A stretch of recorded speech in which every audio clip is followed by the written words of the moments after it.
Y dice así la palabra del Señor, Hechos 11, versículos del 19 al 30. Ahora bien, los que habían sido esparcidos a causa de la persecución que hubo con motivo de Esteban, pasaron hasta Fenicia, Chipre y Antioquía, no hablando a nadie la palabra, sino solo a los judíos. Pero había entre ellos unos varones de Chipre y de Cirene, los cuales, cuando entraron en Antioquía, hablaron también a los griegos, anunciando el evangelio del Señor Jesús. Y la mano del Señor estaba con ellos, y gran número creyó y se convirtió al Señor. Llegó la noticia de estas cosas a oídos de la iglesia que estaba en Jerusalén, y enviaron a Bernabé, que fuese hasta Antioquía. Este, cuando llegó, vio la gracia de Dios, se regocijó y exhortó a todos los que con propósito de corazón permaneciesen fieles al Señor, porque era varón bueno y lleno del Espíritu Santo y de fe, y una gran multitud fue agregada al Señor. Después fue Bernabé a Tarso para buscar a Saulo, y hallándole, le trajo a Antioquía. Y se congregaron allí todo un año con la iglesia, y enseñaron a mucha gente, y a los discípulos se les llamó cristianos por primera vez en Antioquía.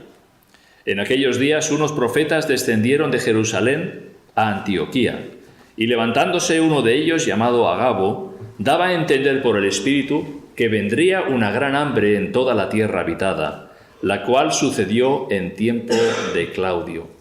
Entonces los discípulos, cada uno conforme a lo que tenía, determinaron enviar socorro a los hermanos que habitaban en Judea, lo cual en efecto hicieron, enviándolo a los ancianos por mano de Bernabé y de Saulo. Muy bien, esta es la porción que vamos a estar meditando en esta mañana.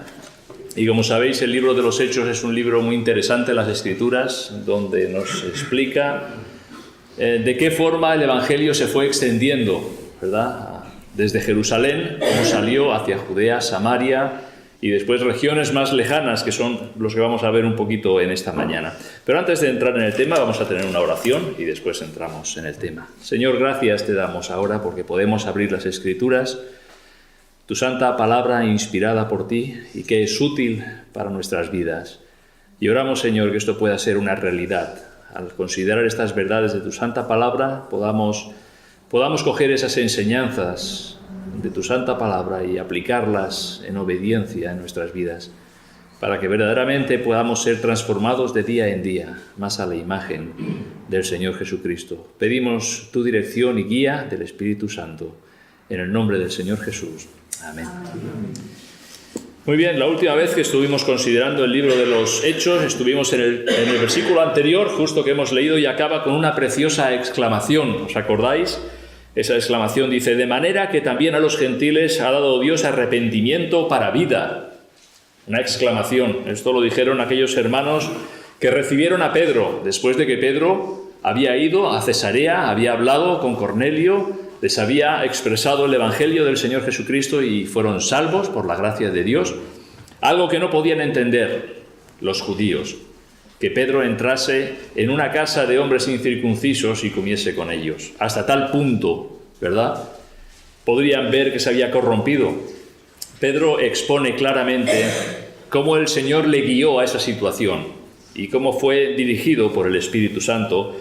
Y al final los hermanos pues exclaman, de manera que también a los gentiles ha dado Dios arrepentimiento para vida. Algo que los creyentes, sobre todo los que venían de un trasfondo judío, tenían que ir descubriendo poco a poco. Y después de esto, Lucas nos sigue narrando lo que sucedió en Antioquía. Y es un poco ampliar el tema. O sea, la cosa empezó poquito, ¿verdad? Con Cornelio, con su familia. Pero ahora la cosa ya se amplía y se hace mucho más grande. Y nos habla de los orígenes de la iglesia en Antioquía.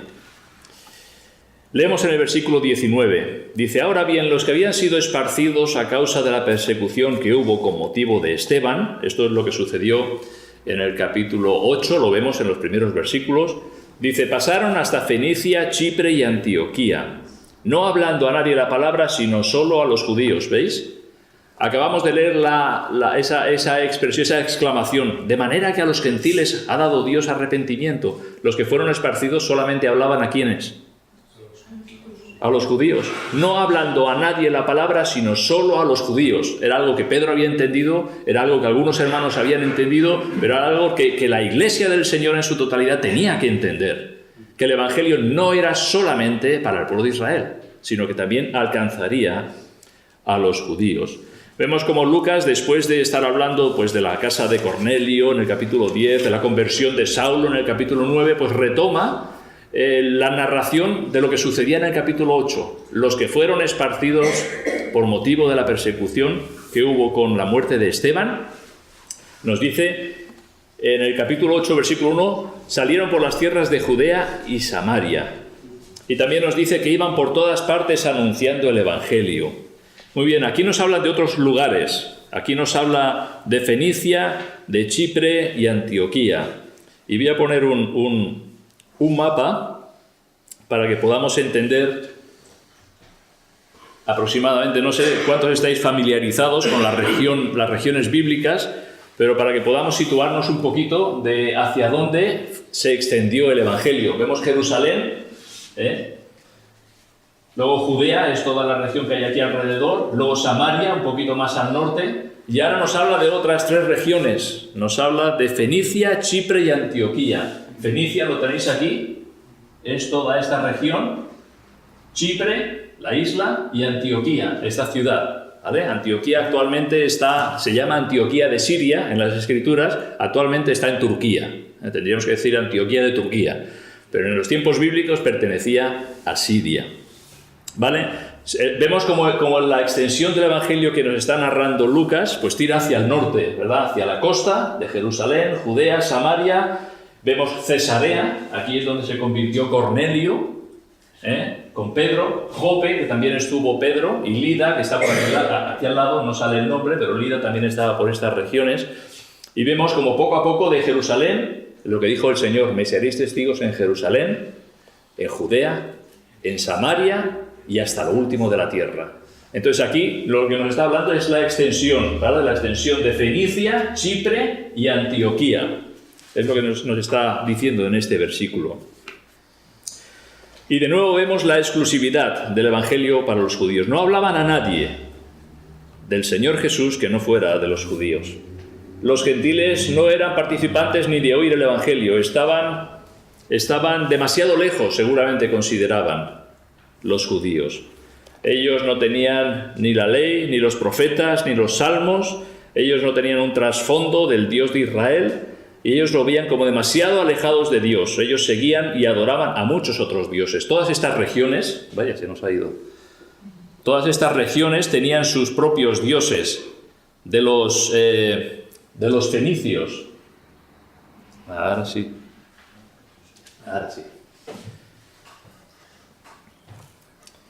Y es interesante notar que el motivo de los viajes de estos hermanos era la persecución, ¿vale? No era ni un viaje de vacaciones, ni era un viaje evangelístico. Salían huyendo y estaban buscando un lugar en donde poder establecerse, donde poder vivir en paz, donde poder hablar del Señor. Ellos podían haber escogido el silencio. Salen huyendo de Jerusalén, fueron esparcidos, Esteban fue apedreado, murió. Ellos podían haber escogido el silencio, vivir en el anonimato, vivir su cristianismo pues de puertas para adentro, en sus hogares. Pero no. Ellos donde quiera que iban, anunciaban el Evangelio del Señor Jesucristo. Pero eso sí, solo a los judíos. La región de Fenicia. Fenicia es esa región costera, toda esta zona, son como unos 300 kilómetros de largo. Hoy ocupa el norte de Israel, el Líbano y la costa de Siria. Toda la zona de Fenicia, 300 kilómetros de largo y unos 40 kilómetros de ancho, ¿vale? Aproximadamente. Los fenicios eran cananeos, eran de los hijos de Canaán. El terreno, toda esa región era montañosa y poco apta para la agricultura. Y de ahí que su principal fuente de comercio fuera el mar.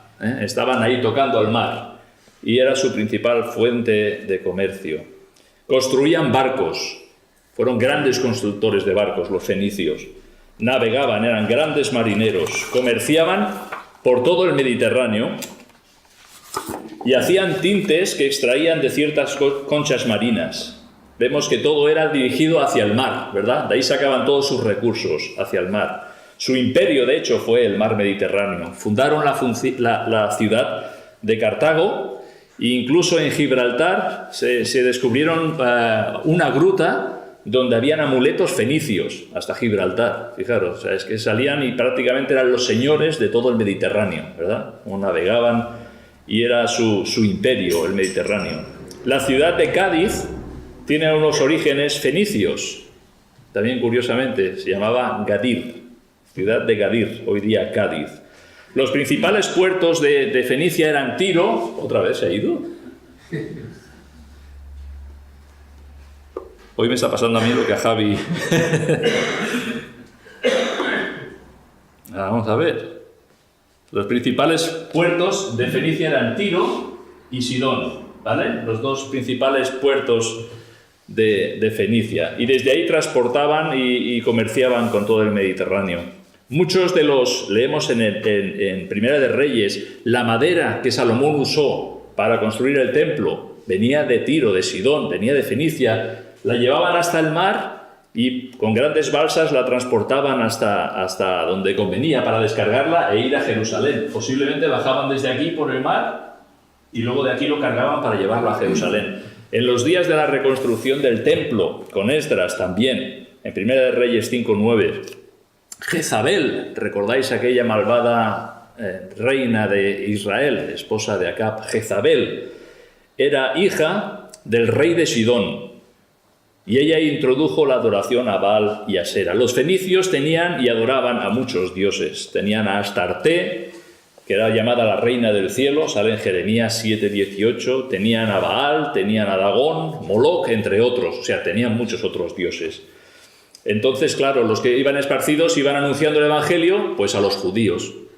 Los gentiles ya tienen sus dioses, tienen sus deidades. ¿Vale? Después nos habla, pasaron por Fenicia, toda esa región, llegaron también incluso a Chipre, esta isla, que en griego se llama Cupros.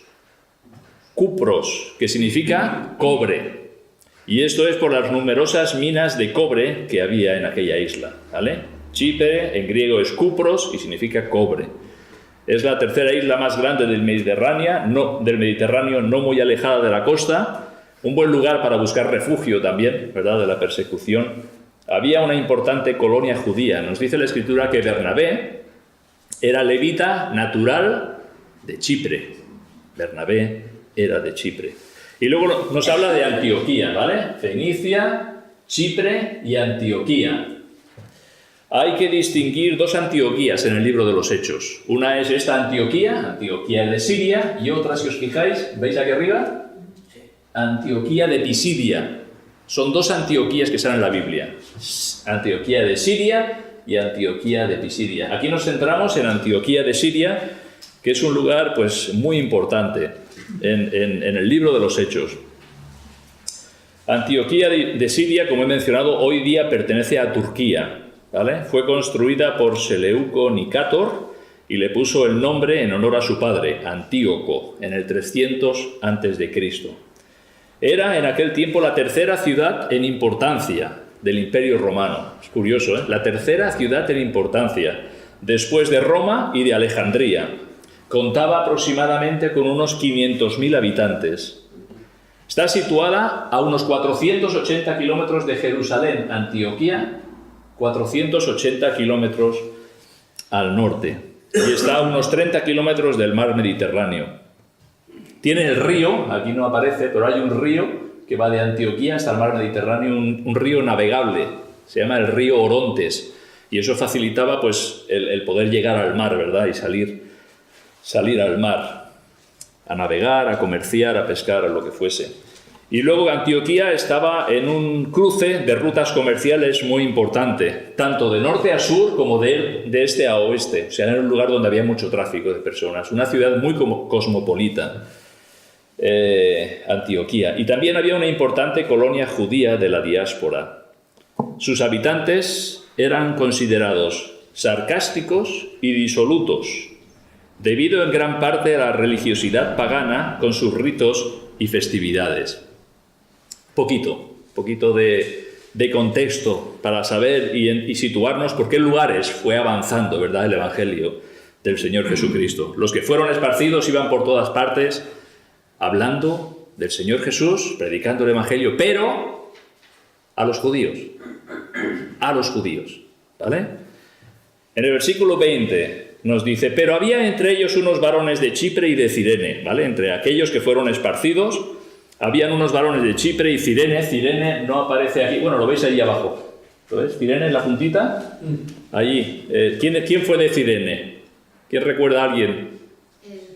Simón de Cirene, ¿verdad? Simón de Cirene, al que obligaron a llevar la cruz del Señor. También era de esta ciudad de Cirene. Había unos varones de Chipre y de Cirene, los cuales, cuando entraron en Antioquía, hablaron también a los griegos, anunciando el Evangelio del Señor Jesús. ¡Wow! Aquí habían hecho algo curioso, ¿verdad? Iban por todas partes anunciando el Evangelio a los judíos. Pero hubo unos varones que estaban entre ellos que se les ocurrió hablar del Señor Jesús a los griegos. Y eso sucedió en la ciudad de Antioquía. De estos varones es interesante que solo sabemos las ciudades de origen, ¿vale? Varones que eran de Chipre y de Cirene. No ha llegado hasta nosotros sus nombres. Son como anónimos, ¿verdad? No sabemos quiénes son. No eran apóstoles, porque los apóstoles estaban en Jerusalén. Eran creyentes, salvos por la gracia de Dios, que compartían el Evangelio del Señor Jesucristo, que iban buscando un lugar en donde vivir, donde establecerse, donde poder vivir en paz con sus familias. A estos varones se les ocurrió hablar del Señor Jesús a los griegos, esto es, a los paganos. Ellos eran judíos helenos, ¿vale? Ya vimos que ellos eran mucho más abiertos en el trato con los gentiles que los judíos hebreos. Los judíos hebreos eran mucho más cerrados. Recordemos cómo el apóstol Pedro necesitó la intervención divina para acceder a llevar el Evangelio a casa de Cornelio. ¿Lo recordáis? Que el Señor le mostró aquel lienzo con aquellos animales, que el Señor le dijo: no llames tú inmundo a lo que yo he limpiado, y como el Espíritu le dijo: ve con estos hombres, fue a Cesarea. O sea, Pedro necesitó un trabajo previo de parte del Señor para que él se le ocurriese entrar en casa de hombres incircuncisos. Pedro fue porque el Señor se lo mostró, si no, no hubiera entrado en absoluto. Los judíos helenos, con un trasfondo griego, eran más abiertos con el trato con los gentiles. Y fueron estos los que hablaron a los griegos. Nos dice que hablaron también a los griegos. Ese también nos dice que también, o sea, que no hicieron distinción entre judíos y griegos. Hablaron también a los griegos. Hablaron a los judíos, pero también a los griegos.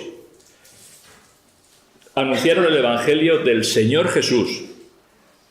No hablaron a los gentiles de Jesús como el Mesías. Ellos no tenían un trasfondo, no tenían el testimonio de las Escrituras, de la ley, de los salmos, de los profetas. O sea, hablar a los gentiles de Jesús como el Mesías, pues a los gentiles pues no era gran cosa. Los judíos sí, porque ellos de hacía muchos años estaban esperando a ese Mesías prometido que vendría. Pero los gentiles, ellos tenían sus dioses y su adoración. Entonces no hablaron a los gentiles de Jesús como el Mesías. Hablaron de Jesús como el Señor. Anunciaron el Evangelio del Señor Jesús, ¿vale? Presentaron a Jesús como el Kyrios, que significa Señor, que eran términos que ellos podían entender, ¿vale? Ellos ya tenían muchos Kyrios, ellos ya tenían muchos dioses, ya tenían muchos señores. Tenían sus divinidades a quienes adoraban y por medio de los cuales esperaban obtener la salvación. Pero los discípulos presentaron a Jesús como el Señor, quien dio su vida para proveer salvación. Este es un Kyrios diferente. Este es un Señor diferente. Un Señor dispuesto a ocupar nuestro lugar en una cruz del Calvario y a cargar sobre él el pecado de todos nosotros. Este no es como los dioses que nosotros tenemos, verían los gentiles, los griegos. Esto no es semejante a los dioses que nosotros adoramos y que esperamos alcanzar el favor de nuestros dioses. No, el hecho de que este Señor, este Kyrios, que le anunciaron llegó a la cruz del Calvario a pagar el precio de nuestros pecados para comprar nuestra justificación delante de Dios Padre. La obra salvadora de Cristo descansa en Él y solo en Él, no en lo que el hombre pueda hacer o no hacer. La obra de Cristo está acabada, una obra que satisfizo la justicia de Dios y que Dios aceptó y selló por medio de la resurrección. Es posible que para los creyentes de trasfondo hebreo, lo que hicieron estos creyentes de trasfondo heleno no fuera correcto. De la misma forma que no fue correcto, ¿verdad?, que Pedro fuese a casa de Cornelio y comiese con hombres incircuncisos, hasta que Pedro les explicó cómo el Señor lo guió. El versículo 21 nos dice: y la mano del Señor estaba con ellos, y gran número creyó y se convirtió al Señor. Este versículo deja claro la bendición de Dios. La bendición de Dios estaba allí. La mano del Señor estaba con ellos. ¿Es Dios el que salva las almas? Es Él quien alumbra los corazones que están en tinieblas. Nosotros podemos compartir el Evangelio, pero es Dios quien hace que la semilla germine. Y leemos aquí: y gran número creyó y se convirtió al Señor. Aquí no nos habla de una persona, como podíamos pensar el etíope eunuco que se convirtió con Felipe. No nos habla de una persona. No nos habla de una familia, como Cornelio y su casa, que creyeron en el Señor. Aquí nos habla de un gran número. Y gran número creyó y se convirtió al Señor. Hubo muchos gentiles en Antioquía que fueron salvos por la gracia de Dios, por el atrevimiento de unos hombres, de los que no sabemos sus nombres, y que hablaron del Señor Jesús. Muchos pusieron toda su confianza en Jesús como Señor y Salvador y fueron rescatados de una religiosidad vana. Esa religiosidad vana, que iban presentando sus sacrificios y haciendo sus adoraciones y teniendo sus festividades y que jamás podían tener seguridad ninguna de salvación. Cuando dice se convirtió, y gran número creyó y se convirtió, es que hubo un cambio en sus vidas. Un cambio de dirección, de prioridades, de objetivos. La conversión trae una revolución a la vida de una persona que ha vivido sin Dios. Y esto es importante que lo entendamos. A veces creemos erróneamente que la conversión es una oración. Lo que se ha dicho como la oración del pecador. Señor, perdóname de mis pecados, me arrepiento y creo que Jesús murió en la cruz por mis pecados. Lo acepto, te doy gracias en el nombre de Jesús. Amén. Entonces, ¿ya eres salvo para toda la eternidad con esa frasecita? No. La conversión es un cambio de vida. Es un cambio de dirección.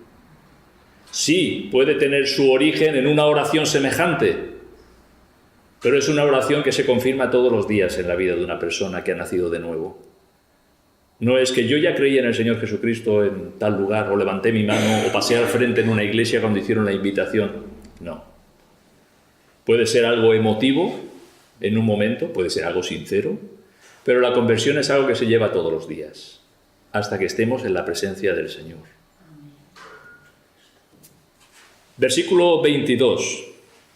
Llegó la noticia de estas cosas a oídos de la iglesia que estaba en Jerusalén, y enviaron a Bernabé que fuese hasta Antioquía. Las noticias vuelan, ¿verdad? Hoy día vuelan súper rápido, ¿verdad? Hoy tenemos el WhatsApp, correo electrónico, hoy las noticias, lo que suceda en cualquier parte del mundo, a las pocas horas ya nos hemos enterado de lo que ha pasado. En aquellos años no, ¿vale? Pero aún así, las noticias corrían. Y seguramente lo que estaba pasando en Antioquía llegó hasta Jerusalén, ¿vale? Llegó la noticia de estas cosas a oídos de la iglesia que estaba en Jerusalén. Había 480 kilómetros de distancia. Había un paseo. Y no tenían el AVE, ni autopistas como tenemos nosotros. Pero la noticia llegó. La iglesia de Jerusalén era la iglesia madre y como tal estaba preocupada por el alcance y pureza del Evangelio. Cuando el Evangelio llegó a Samaria por medio de Felipe, ¿recordáis? Que lo estuvimos viendo. ¿Qué hicieron? Pedro y Juan, apóstoles del Señor, fueron a Samaria a ver lo que estaba sucediendo. Cuando el Evangelio llegó a la casa de Cornelio, después en Jerusalén, Pedro tuvo que dar cuenta de cómo el Señor le había guiado para llevar el Evangelio. Ahora los hermanos en Jerusalén oyen lo que está aconteciendo en Antioquía.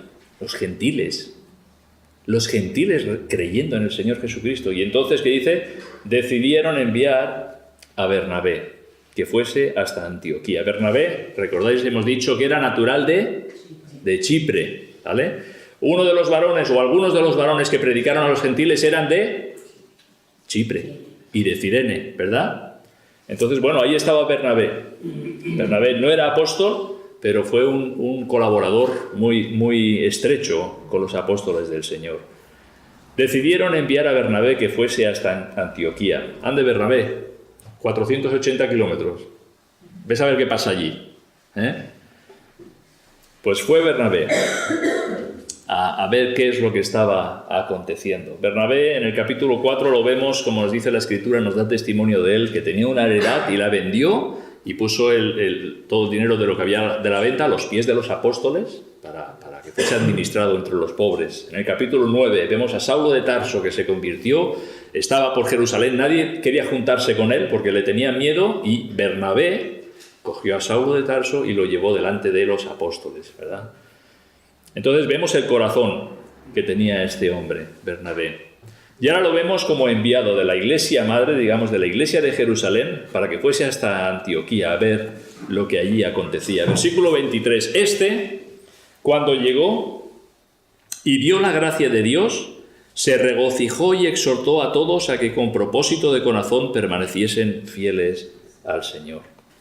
Bernabé se regocijó viendo la gracia de Dios, como muchos de los que estaban perdidos siguiendo a falsos dioses habían encontrado en el Señor Jesucristo al Señor y Salvador, el único que puede dar seguridad de una salvación eterna. Si el Evangelio había transformado la vida de personas con un trasfondo judío, también podía transformar la vida con personas de un trasfondo pagano. La gracia de Dios. El Evangelio había caído en buena tierra y Bernabé exhortó a todos, tanto a los que habían compartido el Evangelio como a aquellos que lo habían recibido.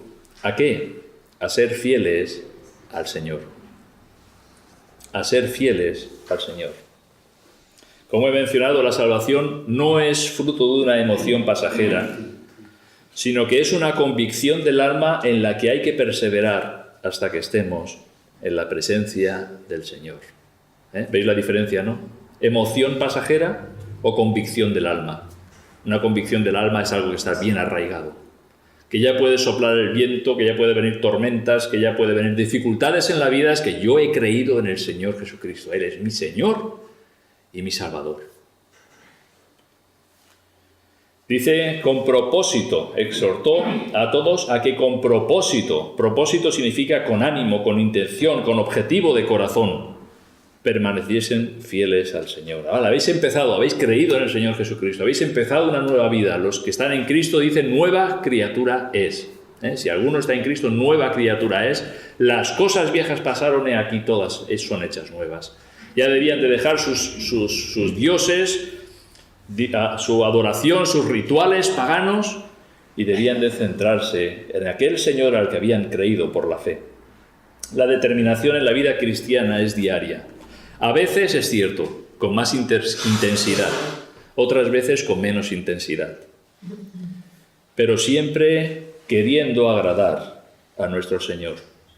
Bernabé les infundió aliento en la vida cristiana, les fue de estímulo y de ánimo. Versículo 24. Porque era varón bueno y lleno del Espíritu Santo y de fe, y una gran multitud fue agregada al Señor. Aquí nos describe un poquito más el carácter de Bernabé, ¿verdad? Varón bueno, lleno del Espíritu Santo y de fe, un verdadero siervo del Señor. Y una gran multitud, fijaros, una gran multitud. Esto nunca había sucedido antes. Había habido multitudes de creyentes que venían de un trasfondo judío, pero nunca de un trasfondo gentil. Aquí está hablando de los gentiles. Una gran multitud fue agregada al Señor. Estaba habiendo mucho fruto, un fruto gentil, dejando el Señor claro que las diferencias entre judíos y gentiles habían sido abolidas en Cristo. Ya habían sido abolidas en Cristo. Y estos fueron los orígenes de la iglesia en Antioquía. Una hermosa iglesia que el Señor usó grandemente en la extensión del Evangelio, por lo que vemos en el libro de los Hechos. De hecho, veremos más adelante cómo los 3 viajes misioneros que Pablo realizó salió desde esta ciudad, Antioquía. Curioso, ¿verdad? No salió desde Jerusalén. Los 3 grandes viajes fueron desde aquí, desde Antioquía. Y después el Señor usó a Pablo para extender más el Evangelio. No solamente hasta Antioquía, sino más hacia el norte, ¿verdad? Y más hacia Europa. Bernabé no regresó a Jerusalén enseguida. Se quedó ayudando a la joven iglesia en Antioquía. Suponemos que de alguna forma envió noticias a Jerusalén. De alguna forma. Aquí está pasando esto. Y seguramente expondría qué es lo que estaba pasando. Pero él se quedó allí, animando, exhortando, ayudando a aquellos que venían de un trasfondo pagano a creer en el Señor y a vivir de acuerdo a las enseñanzas de las Escrituras. Fijaros en el versículo 25. Después fue Bernabé a Tarso para buscar a Saulo y hallándole le trajo a Antioquía. Vale, el trabajo era mucho. El trabajo era mucho. Ahí estaba Bernabé y viendo la magnitud de la tarea pensó en buscar ayuda. Y la persona que le vino a la mente fue Saulo de Tarso. ¿Recordáis a Saulo de Tarso? ¿Dónde lo dejamos por última vez? En Tarso, ¿verdad? Como él fue de Jerusalén, nos dice la Escritura, fue a Damasco, de Jerusalén, fue a Damasco, aquí se convirtió, después fue a Arabia, después volvió a Damasco, después de Damasco fue a Jerusalén y allí lo querían matar. Y los hermanos lo cogieron de Jerusalén y lo acompañaron hasta Cesarea, donde cogió un barco y le dijeron, Pablo, vete a tu casa.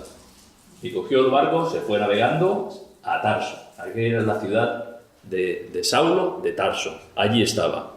Pasaron muchos años allí Pablo. Posiblemente, dicen algunos comentaristas, que posiblemente lo desheredaron. Como que sus padres le quitaron la herencia, incluso lo echaron de casa por creer en el Señor. Recordáis que ellos venían de una familia de fariseos, de judíos estrictos. Y fue Bernabé desde Antioquía hasta Tarso, 234 kilómetros, desde aquí hasta aquí, para buscar a Saulo y decirle, ven, ayúdame en la labor. Saulo de Tarso tenía una gran preparación, en primer lugar en la ley de Dios, ¿verdad? Como fariseo, en la ley de Dios, educado a los pies de Gamaliel, pero además habiendo experimentado un encuentro personal con Jesús, que transformó su vida. Bernabé pensó, esta es la persona adecuada para venir a trabajar aquí, a formar esta iglesia, estos que se están convirtiendo al Señor, que están cambiando su Kyrios, ¿no? Sus dioses, por el verdadero Señor y Salvador, que murió por ellos. Versículo 26. Se congregaron allí todo un año con la iglesia, y enseñaron a mucha gente, y a los discípulos se les llamó cristianos por primera vez en Antioquía. Muy bien. Allí estuvieron Bernabé, Saulo, formando aquella joven iglesia y seguramente edificándola con los 4 pilares que leemos en Hechos capítulo 2. ¿Cuáles son los 4 pilares? Enseñándole la doctrina de los apóstoles, animándoles a la comunión unos con otros, al partimiento del pan y a las oraciones. Los 4 pilares de toda iglesia local. Esto deben de ser los 4 pilares de toda iglesia local. Enseñar la doctrina de los apóstoles, que es la doctrina del Señor Jesucristo, ¿verdad? Fomentar la comunión unos con otros, recordar el sacrificio de Cristo por medio del partimiento del pan y las oraciones. Esto debe de estar en toda iglesia local. Si hay algo de esto que falla, esa iglesia está fallando. Y nosotros como cristianos debemos estar ocupados y preocupados por estos 4 pilares, por aportar con nuestras vidas, con nuestro testimonio, con nuestro esfuerzo, aportar a que esto sea una realidad, la doctrina de los apóstoles. Vamos a las Escrituras. ¿Qué dice el Señor? Tenemos aquí este fundamento, ¿verdad?, de las Escrituras. Podamos exhortarnos los unos a los otros por medio de las Escrituras. Podamos tener comunión unos con otros. Ya sabemos que no todos somos iguales, ni todos pensamos de la misma manera. Tenemos nuestras diferencias. Pero la comunión espiritual ha de pasar por encima de nuestras diferencias. Ha de pasar por encima. Si has creído en el Señor Jesucristo como tu Salvador personal, eres hermano mío en la fe. Y a lo mejor a ti no te gustan las cosas como a mí me gustan, ni las harías como yo las haría, pero somos hermanos de la fe. ¿Y qué nos dice la Escritura? Exhortándoos, animándoos, pero también dice soportándoos unos a otros, ¿verdad? En el amor del Señor. Trabajar por la comunión entre los creyentes. Recordar, por supuesto, el partimiento del pan, algo central en toda iglesia local. Adoramos al Señor Jesucristo, nuestro Señor, quien dio la vida, su vida, por nosotros. Y evidentemente las oraciones, ¿verdad? Tener esa comunión con nuestro Dios y Padre. Estas áreas importantes de toda iglesia local. Antioquía tiene el honor de ser la ciudad en donde a los discípulos del Señor se les llamó por primera vez cristianos. Fíjate. Aquellos que siempre están hablando de Cristo. Y hablando de Cristo. Y hablando de Cristo. A él les sonaría algo nuevo. Ellos tenían sus dioses, ellos tenían sus ídolos, ellos tenían sus rituales, pero ahora vienen unos hablando de Cristo, y Cristo, y Cristo, y Cristo. Estos que siempre están hablando de Cristo fueron llamados cristianos, seguidores de Jesús, discípulos de Jesús. Seguramente les llamaron así de una forma despectiva, seguramente, pero que los discípulos recibieron con gozo. Ya han pasado muchos años, ¿verdad? 2000 años, y a los cristianos que se les llamó por primera vez en Antioquía se les sigue llamando cristianos, se nos sigue llamando cristianos, discípulos de Jesús. Versículo 27. En aquellos días unos profetas descendieron de Jerusalén a Antioquía. Muy bien. De Jerusalén siempre se descendía. Es interesante, ¿no? Porque Jerusalén, da la casualidad que está aquí, dice que descendieron de Jerusalén a Antioquía. Descendieron. Pero es que cuando van para Gaza también descendían. Y cuando iban para el Mar Muerto también descendían, porque Jerusalén está a 700 y pico de metros de altitud. Y entonces todo estaba más bajo que Jerusalén. Siempre decían, descendemos o subimos a Jerusalén, pero de Jerusalén se descendía, ¿verdad? Para todos lados. Pues había unos profetas que descendieron de Jerusalén a Antioquía. La semana pasada estuvimos hablando un poquito acerca de los profetas, ¿verdad?, en el Antiguo Testamento. Pero vemos como también en el Nuevo Testamento aparecen. De hecho, la Iglesia durante un tiempo tuvo el don de profecía. Recordemos que los dones eran dados por el Espíritu Santo como Él quiere. No como tú quieres ni como yo quiero, no, como Él quiere. Y el Señor pues dio durante un tiempo ese don de profeta. Dice en 1 Corintios 12, 28, a unos puso Dios en la Iglesia, primeramente apóstoles, luego profetas, y estamos en el Nuevo Testamento, ¿vale? Y hubo profetas. Luego nos habla de maestros. Luego en 1 de Pedro nos dice que nunca la profecía fue traída por voluntad humana, sino que los santos hombres de Dios hablaron siendo inspirados por el Espíritu Santo. Profetas inspirados por el Espíritu Santo. Y en 1 Corintios 13 nos dice que el amor nunca deja de ser, pero las profecías se acabarán. Y cesarán las lenguas, y la ciencia acabará. Eso está claro. Que hubo un tiempo concreto en la historia donde el Señor dio esos dones a la Iglesia, pero después cesaron. Sobre todo a partir de que el canon del Nuevo Testamento fue completado. En este tiempo, el libro de los Hechos, el canon, las Escrituras, el Nuevo Testamento no existía o estaba en formación. Por lo tanto, el Señor usaba usaba a los profetas, ¿verdad? Y usaba diferentes dones que después fueron retirados, como dice 1 Corintios. La profecía se acabará, cesarán las lenguas, por mucho que hoy día nos quieran hacer creer que hablan en lenguas, balbucean, no hablan idiomas comprensibles. Te dicen que son angelicales, por los ángeles en las Escrituras cuando hablan siempre se les entiende. Siempre se les entiende a los ángeles cuando hablan en las Escrituras. Cuando las personas, lo que hoy le llaman don de lengua, son balbuceos. Balbuceos que está haciendo el ser humano, pero que no comunica absolutamente nada. Ese don cesó, porque eran idiomas. Lo vemos en el Hechos capítulo 2. Hablaban en partos, medas, elamitas, de Mesopotamia, diferentes lugares, diferentes idiomas, pero comprensibles, ¿verdad? Entonces hubo un tiempo, y aquí vemos a los profetas, ¿vale? Profetas, que descendieron de Jerusalén a Antioquía.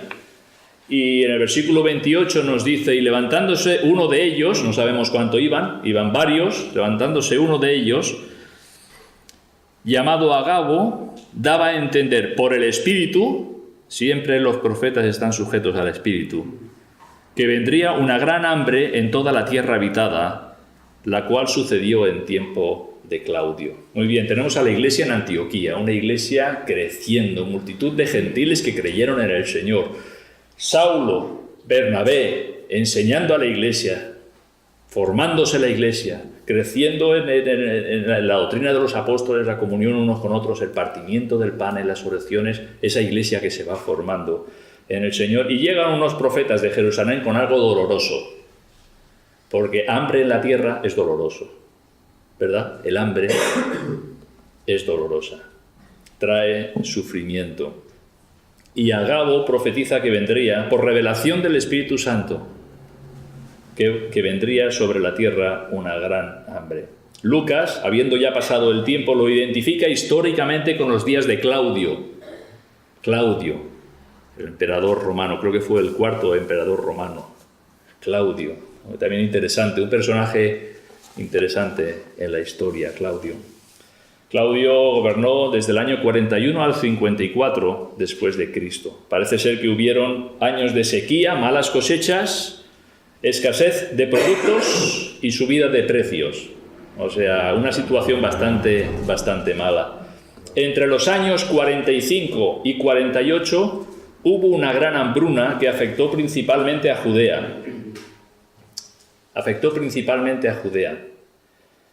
Y no sabemos cómo, pero parece ser que los hermanos de Antioquía estuvieron dispuestos a ayudar a los hermanos de Judea. Aquí nos habla de que vendría una gran hambre en toda la tierra habitada, pero luego, lo vamos a ver en el versículo, los hermanos decidieron enviar ayuda a Judea, los hermanos que estaban en Judea. De alguna forma el hambre iba a ser más cruda allá, más fuerte en aquella región. Versículo 29.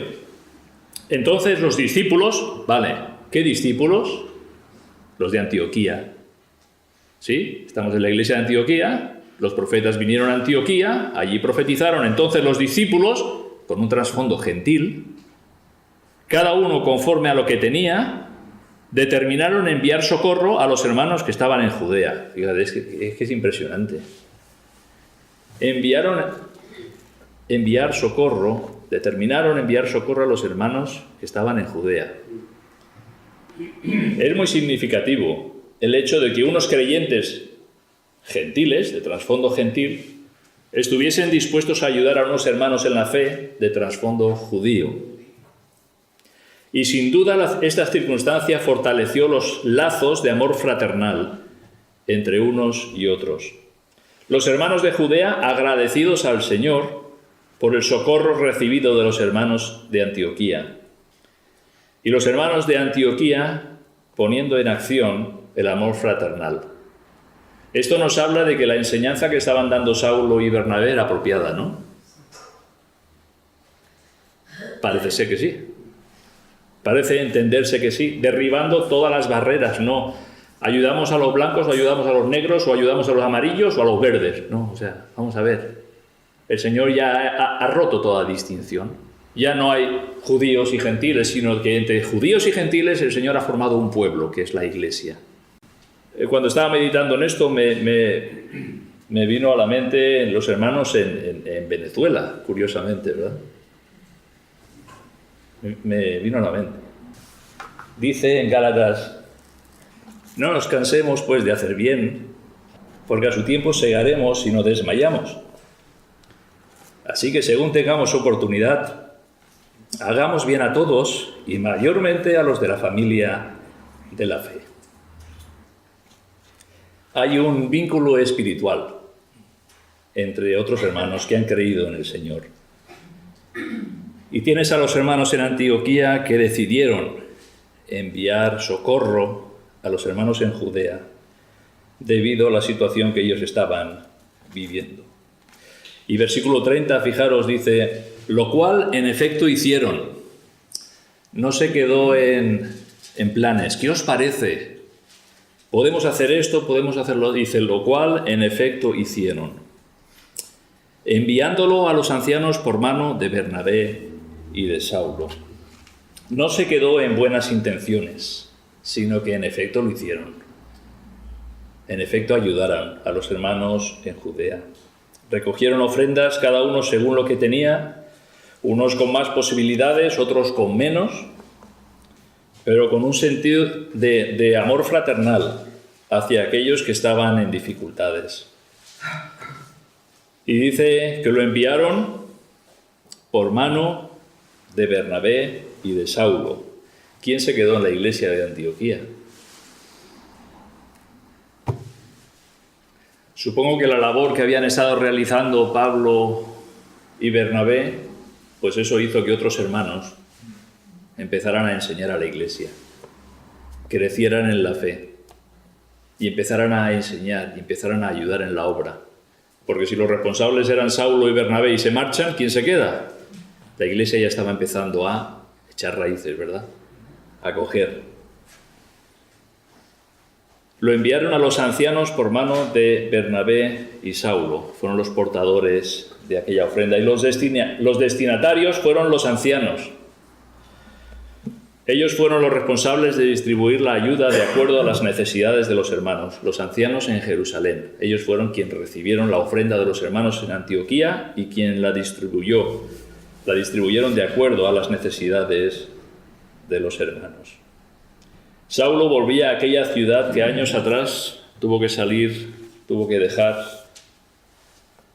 huyendo por su vida, pero aún así fue. Podía haber dicho Saulo: no, yo no voy a Jerusalén, yo salí corriendo de allá, no, yo no vuelvo a Jerusalén. No, Pablo fue a Jerusalén y llevó esta ofrenda de los hermanos de Antioquía hasta Jerusalén. Y es hermoso ver cómo el evangelio de la gracia de Dios alcanzó a una multitud de gentiles en Antioquía, y es hermoso ver cómo aquellos que habían sido salvos daban fruto de salvación por medio de su ayuda a los hermanos de Judea. Podemos verlo, daban fruto de salvación, fueron convertidos.